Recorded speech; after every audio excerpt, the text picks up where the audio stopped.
Oh, ready? What a day for a date. Ready then? Simon. Sorry, I can't offer you a lift. Hi. Jack tells me the operation on Lucille Pelham went really well. No doubt he asked you to pass that on. What would you have done in my shoes? Exactly the same. Look, I'm sure Jack didn't mean to bawl you out. You shouldn't take it to heart, George. He was under a lot of pressure. He's supposed to be a consultant. It's hardly your role to pass judgment. You mean I might damage his ego?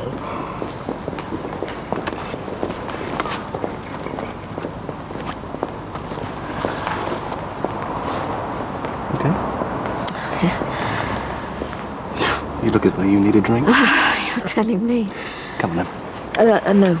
My mum's going to murder me for being late as it is. Thanks. Okay, no problem. Bye.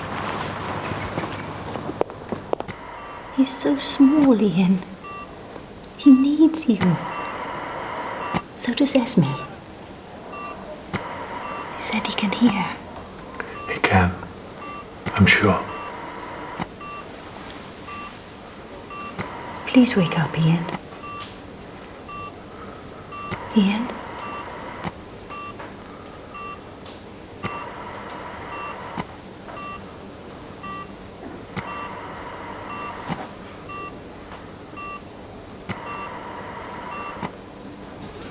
Esme, I was with Ian and your dad in the bomb wreckage. Now we've got them both out. But Ian's foot was trapped and it was quite badly injured, so we had to take that off. He's in intensive care now, but he is alive. When we were down there, all he could think of was you. And he said, send her my love.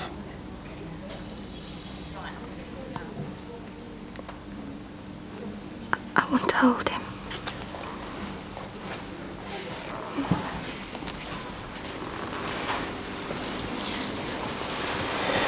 Okay, babes. Okay, babes. Here we are. Here we are. There you go. Okay, you got him? That's good, baby.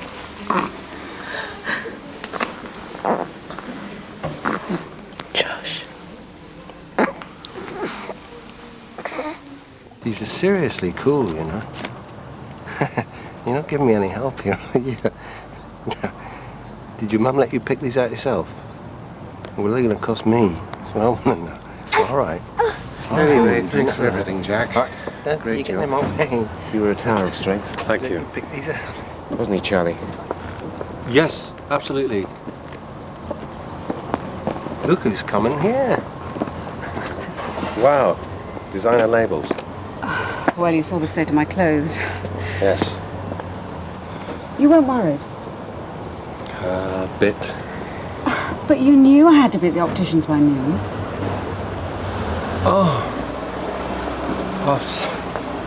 silly me. You were really right. Yeah. I'm so sorry. Listen, it's been a bit of a long day. Do you mind if we don't walk home? I think the car might be a bit of a write-off.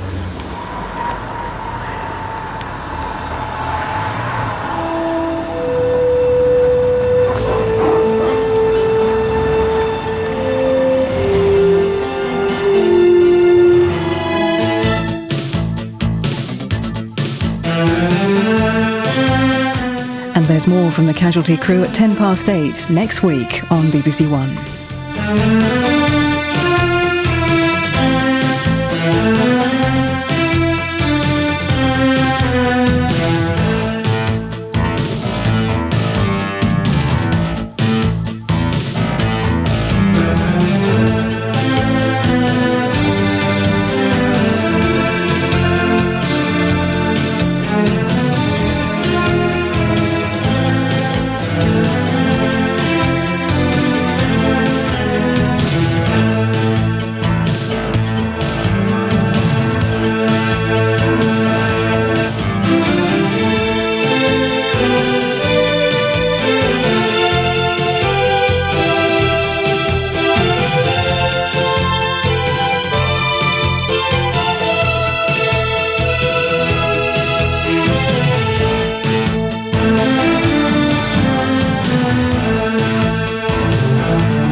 How good are your powers of observation?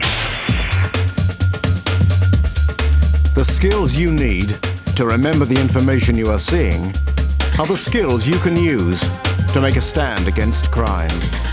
Crimewatch, Tuesday at 9:30 on BBC One.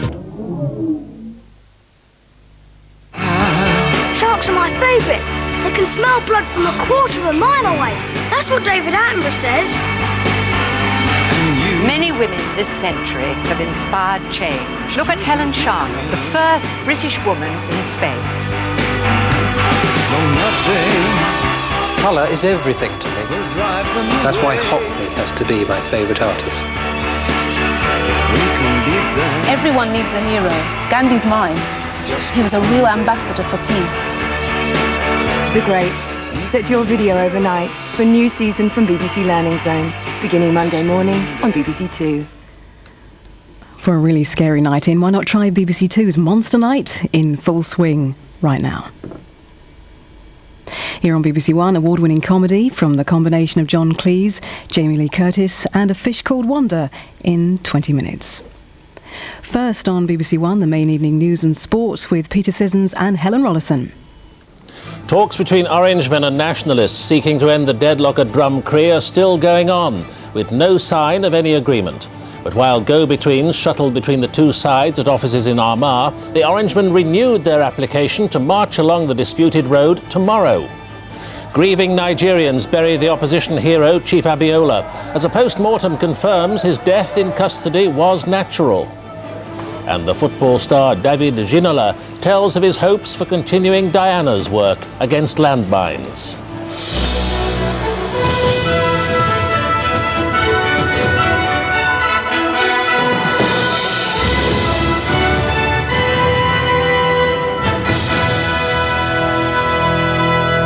Good evening. Portadown Orangemen and nationalists are still talking tonight, albeit through intermediaries, in an attempt to find a solution to the growing crisis over the Drumcree march. There's a virtual news blackout at the council offices in Armagh, where the talks are taking place, and at one stage they looked like adjourning until next week. In a surprise move, the Portadown Orangemen revealed they'd reapplied to the Parades Commission to walk the disputed Garvackie Road tomorrow. Meantime, after more violence last night in which 20 people were injured by plastic bullets, the police accused the Orange Order of losing control of the Drumcree protest. The proximity talks finally began this afternoon in Armagh City, about 10 miles from Drumcree, after a series of delays. Just before the residents of the Catholic Garvackie Road area left for the talks, their leader said he'd consult his community throughout the discussions. I think we're going here with a full backing of this community, certainly the consultations which we've had this morning. And it's across a wide spectrum of people within the community. We know the feelings here. The proximity talks are taking place at a former bishop's palace in Armagh City. One of the ground rules is that those taking part don't talk to the media. At Drumcree, the security forces strengthened even further their lines. The idea of all this was to avoid confrontations like those of the last few nights. The Orangemen's view of the new talks is pragmatic.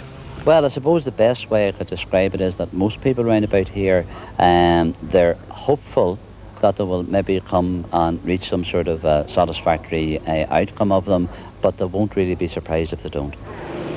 The loyalist crowds were smaller last night at Drumcree, but the violence was more concentrated and dangerous. 20 people were treated for injuries thought to have been caused by plastic bullets fired by the police. 2 were seriously hurt. There were guns in the crowd, and a police camera caught one man firing a rifle. He can be seen at the bottom of the picture crawling into position. The bangs you can hear before he opens fire are RUC plastic bullets.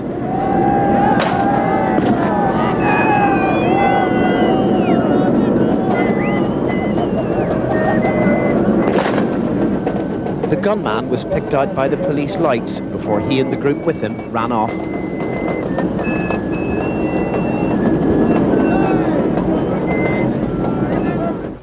In contrast, the fields by day as quiet as ever, the police and army presence undiminished. The RUC showed the damage caused to one officer's helmet by a blast bomb. It saved his life. The police commander for the area said his fear was that it was almost inevitable that someone would be killed if the clashes continued. We've had the escalation in terms of mobs attacking the police lines, and then you're only too well aware, both from the missiles and the weapons that have been seen, the blast devices, and the film that you've been shown in relation to the use of firearms. Essentially the attempted murder of police officers and soldiers last night. So it is a grave situation, and I must say that I can't walk away from this and say that the Orange Order has organised this protest, and effectively the Orange Order has lost control of this protest. The evening crowds are returning to Drumcree. One protester who got across the security forces' moat got a soaking. Supporters threw stones. Not a big confrontation, but the tension and the stakes are still very high. The dark hours are still to come. Dennis Murray, BBC News, Belfast. Well, Ishbel Matheson is in Armagh, where the talks are still going on. Ishbel, what news? Well, there's very little information coming out of this building behind me. In fact, one of the ground rules, apparently, for the participants was that they shouldn't speak to the media. And such information that has come out has been rather conflicting. Earlier on this evening, we were told that the talks were due to adjourn shortly and they would resume, but after July the 12th. And then we were told, no, that wasn't the case. The talks were going to go on. And an Orange source said they may even go on till midnight. And now the Prime Minister apparently is saying that he's pleased with the progress that has been made. So clearly the government are very, very keen to keep up a positive atmosphere around these talks. Ishbel Matheson at Armagh, thank you very much. Our Ireland correspondent Mark Devonport joins me now from Drumcree. Mark, do you know any more about the direction the talks are taking? Well, I gather that the government was pleased with the progress that the talks were making in terms of the long-term interests in Portadown. I know that there has been a common interest on both sides in setting up a forum to address the widespread sectarian problems in this town. But they still have really the essential problem facing them, which is what to do about a parade this year, which certainly the Catholic residents here on the Garvahi estate didn't want to go ahead. Now, what are the Orange Order up to, renewing their application? They want to march at 12:30 tomorrow. The Parades Commission will meet in the morning. Yes, it's hard to see really what's changed since last weekend in terms of this application. So it would appear to be perhaps a tactic to put the onus back on the Northern Ireland Parades Commission. The Parades Commission, in a ruling that they made in relation to another Orange Order parade in South Belfast, said that they had to take into account the reaction of the Loyalist community to their recent rulings in general and the public order situation. So maybe the Orange Order is saying, you see what the situation has been during the course of the last week, we want to put the ball back into your court and see what you do with it. So as you look around you now, Mark, what's the atmosphere in Drumcree tonight? Well, the numbers are beginning to swell, which has been the pattern of previous evenings. We've got maybe a couple of hundred or more people actually on the line which divides the Loyalists gathered here from the security forces. There are far more cars, though, behind, and there's a larger crowd near the church. But perhaps some people have been put off by the images they saw from last night, the fact that so many were injured by plastic bullets, the fact that there were those images of a gunman hiding within the crowd. But so far, no particularly serious incidents. Some stones being thrown, the security forces using a fire hose to drench one Loyalist who ventured across the divide. But that's about all so far. Mark Devonport in Drumcree, thank you. The Nigerian opposition leader, Chief Moshood Abiola, died of natural causes as a result of long-standing heart disease, according to the preliminary results of a post-mortem carried out by a team of international pathologists. The announcement came shortly after hundreds of people attended Chief Abiola's funeral, 4 days after he died in military detention. It was a scrum without the dignity of a funeral, as the masses scrambled to catch a glimpse of Chief Abiola's corpse. This was the man they had elected president, but who's been kept hidden from the outside world in detention ever since. The family had wanted a private funeral, but it was simply impossible to keep the crowds away. His supporters wanted it to be a people's burial, and they couldn't get close enough to their dead hero. This is Nigeria's desperation for democracy in raw display. Outside the gates, there was fury that the military had dared to turn up on the only day the people could spend with their man, who the military had kept from them for 4 years. The police were careful and withdrew to surrounding streets, aware of the explosive mood. It was not a day for confrontation. Today, the people were in charge. A team of foreign doctors carried out a post-mortem on Chief Abiola last night to allay allegations that he'd been murdered. Today, they announced that he had died of natural causes, at least from their initial conclusions. At this time, our preliminary opinion is that the death was due to natural causes as a result of long-standing heart disease. Their preliminary findings, though, haven't yet been accepted by the family. You can find people having that kind of condition, living for over 30 years, 50 years, to become 100, to become 80. As the mourning for Chief Abiola continues, the fears for the political impact of his death grow too. At the very time when compromise is needed to secure the country's future, many feel it's too late. Chief Abiola was a symbol of hopes for democracy, but his death has reawakened dangerous tensions. And ironically, a man whose legacy should have been peace has left bitterness and uncertainty behind. Hilary Anderson, BBC News, Lagos. The Observer newspaper is publishing new claims tomorrow about the lobbyist at the centre of the Cash for Access row, Derek Draper. And in a BBC programme broadcast tonight, Mr Draper has described how he bought access to guests at a fundraising dinner for the Labour Party. Derek Draper's participation in a hypothetical discussion on the ethics of raising money for political parties provided further revelations about his work as a lobbyist. Mr Draper said Labour should accept anonymous foreign donations, and he had no hesitation in describing how he obtained access to ministers at fundraising events. I'd bought a table at the last gala dinner, and we got an MP and a celebrity. We got Peter Mandelson and Barbara Windsor. Right. And yes, well, Peter Mandelson, and they got on Who very was the well. unlucky person who had to sit next to Peter Mandelson? The programme was recorded before last week's allegations in The Observer and followed fresh disclosures in today's Times about how 2 years ago Mr Draper was paid £150 a time by businessmen to meet Mr Mandelson. The events were seminars, said Mr Mandelson, and weren't aimed at making money. But tomorrow's Observer makes further claims about the way documents, said to have been speeches, were faxed to Mr Draper from Mr Mandelson's ministerial office, and how Mr Draper claimed to have arranged a meeting in Downing Street for the House Builders Federation. Despite strenuous efforts, the government has failed to put a stop to further damaging publicity about the activities of lobbyists trading on their access to ministers. And in their effort to keep up the attack, the Conservatives have named 24 former Labour Party employees who they say have gone into commercial lobbying since the general election. Nicholas Jones, BBC News, Westminster. The Spurs footballer David Ginola has said he's honoured to be taking on the work of Princess Diana campaigning against landmines.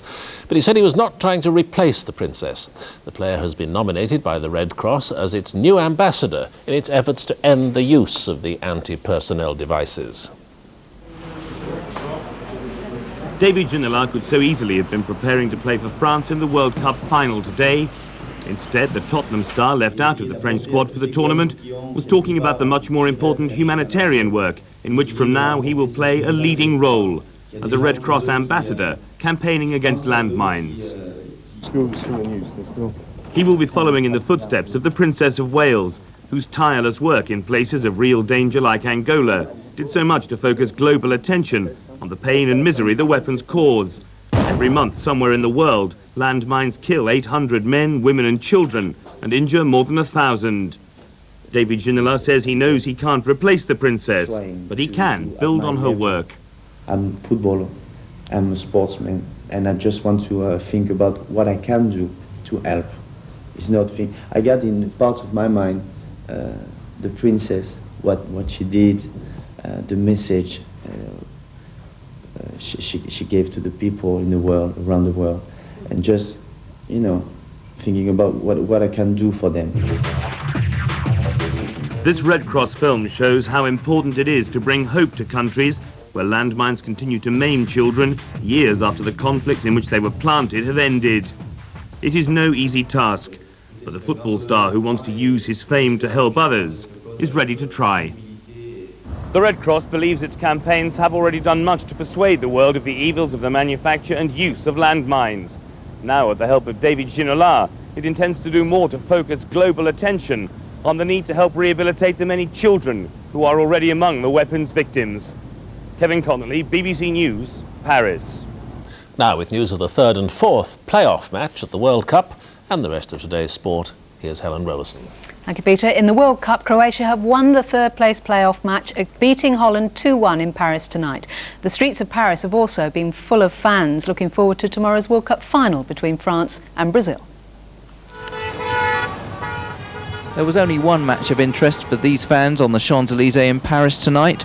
With less than 24 hours to go before the final against Brazil, France is gearing up for what it hopes will be its biggest ever sporting day. French and Brazilian fans giving a taste of the atmosphere we can expect for the climax of France '98. What many feared would be the anti-climax of the tournament also took place in Paris tonight as Holland and Croatia played for third place. That didn't deter a sellout crowd though, who saw Croatia take the lead with their first attack of the game, Yanni's pass falling for Robert Prosinecki, whose shot found the corner of the net. It didn't take long for the equaliser to arrive, Boudewijn Zenden getting his head down, the shot confusing the Croatian keeper, and the Dutch were level. In a relaxed but competitive match, Croatia went ahead after some neat build-up play. Davor Suker's sixth goal of the competition, putting him in line to win the Golden Boot as the tournament's top scorer. The second half, by comparison, was a disappointment, with chances few and far between, Holland missing the best opportunities. And as France '98 comes to an end for both sides, a chance to reflect on what might have been. For Croatia then, the consolation of third prize. Bernie Rose, BBC News. Heavy rain has disrupted cricket's last ever Benson and Hedges Cup final at Lords between Essex and Leicestershire. Essex completed their 50 overs and scored 268 for 7, but Leicestershire were not able to bat because of the weather. Play is scheduled to resume tomorrow. Cricket's final puff for Benson and Hedges is now destined to drag on for 2 days, ruined by the weather, which is a pity because Essex put in had promised to end the 26-year-old competition in a blaze of glory. Leicestershire had won the first final in 1972, and if their presence at the last was neatly symmetrical, there was nothing tidy about their early bowling. The Essex innings owed almost everything to the dashing partnership between Paul Pritchard, their captain, and England's Nasser Hussain. Together they feasted on bowling which never looks capable of taking advantage of helpful conditions, and they appeared capable of a total of around 300 before Pritchard finally went for 92. Gone this time. Hussain also failed to reach his century, departing for 88, as Leicestershire, with the help of some splendid catching, kept the Essex score to 268 for 7, just within the bounds of gettability. But before they could get their chance to start their reply, the rain washed out play. Worse still, tomorrow's forecast is awful. The final could even end in a bowl-out. Kevin Geary, BBC News. Finland's Mika Häkkinen is on pole position for tomorrow's British Grand Prix at Silverstone after setting the fastest time in qualifying this afternoon. The McLaren driver secured his 6th pole of the year after recording a best lap time of 1 minute 3.271 seconds. Michael Schumacher, who's 6 points behind Häkkinen in the World Championship, will be second on the grid, with Scotsman David Coulthard a disappointing 4th. Häkkinen needs a win tomorrow to help see off the challenge of the reinvigorated Schumacher, who's won the last 2 races. Chris Boardman has won the opening time trial of the Tour de France, which began in Dublin this afternoon. He won the 5.6 kilometre sprint through the streets of the Irish capital. The first full stage of the Tour through the Wicklow Mountains takes place tomorrow. Chris Boardman started favourite for today's race, since the 3.5-mile course is exactly the sort of distance he excels at. And in his 4 previous attempts at the Tour de France, he'd won the opening so-called prologue stage twice. The time he was chasing today was set by the Spanish rider Abraham Olano, who travelled the distance from Trinity College to O'Connell Street in Dublin in 6 minutes 16 seconds. By the second half of the course, Boardman, averaging just under 35 miles an hour, was already well up on the Spaniard's time, and a strong finish reinforced that superiority. His eventual winning margin a clear 4 seconds, which in these sprints through city centres is an emphatic victory. A further second behind came last year's Tour de France winner Jan Ullrich from Germany, who's the current favourite to retain his overall title when this event finishes in Paris in 3 weeks' time. But for the time being at least, his yellow jersey is passed on to Chris Boardman as the current and very early leader of the overall event. but the form book says Boardman will have to relinquish it sometime over the 2,400 miles between Dublin and the Champs-Élysées. Steve McCormack, BBC News. Lee Westwood warmed up for the Open next week by winning golf's Loch Lomond World Invitational Tournament. He goes back to the top of the European Order of Merit. Peter.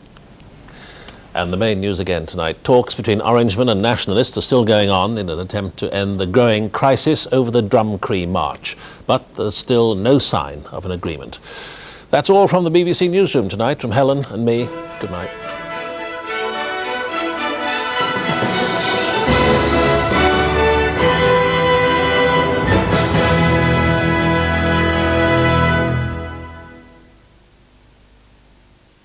Biological warfare is the deliberate use of bacteria, viruses and toxins to kill or maim. I did a lot of very bad things. You lied to the inspectors? Yes. London was a first target. The targets were supposed to be the black population. This is a time bomb waiting to go off. No longer if, but when. In a special two-part series, first-hand accounts expose the chilling reality of biological weapons. Plague Wars, Monday at 10 and Tuesday at 10:20 on BBC One.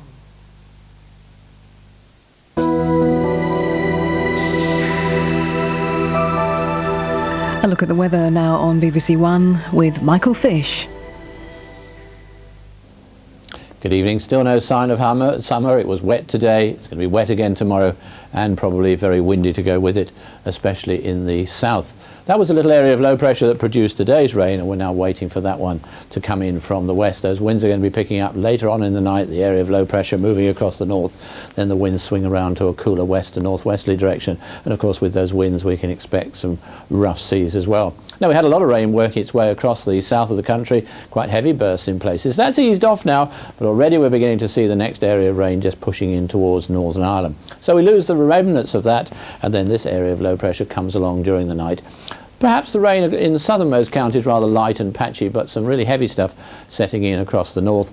A warmish night in the south, a cooler one in the north of Scotland, where if anything the cloud will be fairly well broken, although there'll still be one or two showers around.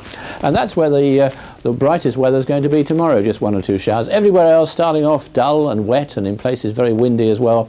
In fact, a pretty wet day to come in many places, although over Northern Ireland, Wales and much of southern England the rain will be replaced in the afternoon by brighter weather, and perhaps that brighter weather just allowing the temperatures to pop up to 19 degrees, but generally cool elsewhere. Now on BBC One, just before A Fish Called Wanda, here's an update on tonight's National Lottery draw and TV home play draw. The winning numbers are confirmed as 3, 14, 23, 30, 39, 43, and the bonus number is 32. Early indications show there are 12 jackpot winners, each winning just over £1.6 million. The National Lottery TV home play numbers are confirmed as 30, 20, 36 and 73. Can you think of a bigger sporting event than the World Cup final? Here's a Ronaldo! No, neither can I. You need to be in the right company for it. The BBC brings you live coverage as the holders Brazil try to beat off the challenge of their French hosts in the intense atmosphere of the Stade de France. Join Des Lynam and the rest of the BBC commentary team for the 1998 World Cup final. Tomorrow at 7 on BBC One and Radio 5 Live. The world's most frightening monsters. Well, almost. Lee and Herring sort them out now as part of BBC Two's Monster Night, which includes the film King Kong at 10:30.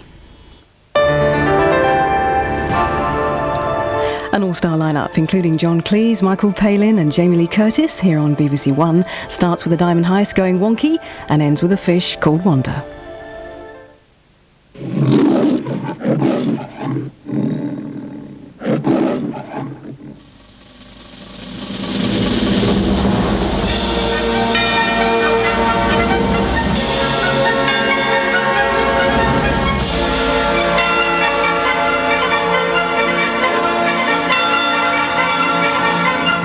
And on that point, members of the jury, I rest my case.